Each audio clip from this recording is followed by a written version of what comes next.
Exercise 9. Music in New Orleans. Listen to the conversation and fill in the missing information in the notes below. Hi, Mike. Do you like jazz? Yes, very much.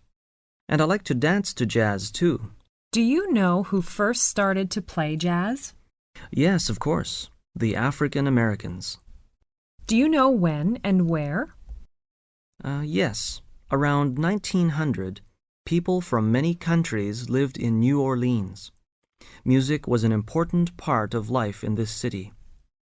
Musicians in New Orleans started to play a new kind of music. It was called jazz.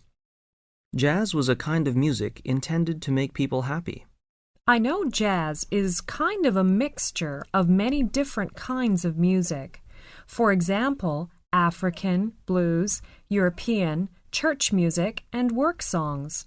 Most early jazz musicians were African American. They played in small bands and they didn't write down their music. Yes, they learned to work together to produce a loose and relaxed beat that is so powerful that listeners cannot help but dance, or at least move their feet along with it. And soon, white musicians were playing jazz too. I know black and white musicians seldom played together in the United States at that time. You are right.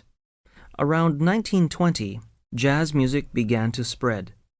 Jazz musicians moved from city to city. People listened to jazz records. They heard jazz on the radio. In the 1930s and 1940s, jazz was popular in the U.S. and Canada.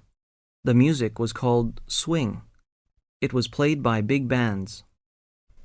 It was said there are still a few bands made up of very old musicians playing the old-style jazz in a club in New Orleans. They play jazz for 4.5 hours each evening, so many tourists go there and listen. Can the audience make some special requests for the songs? Yes, if the musicians are willing to play them, people pay a little money for the request. Traditional songs cost $1 and all others cost $2. That's interesting. I'd like to visit the city sometime in the future.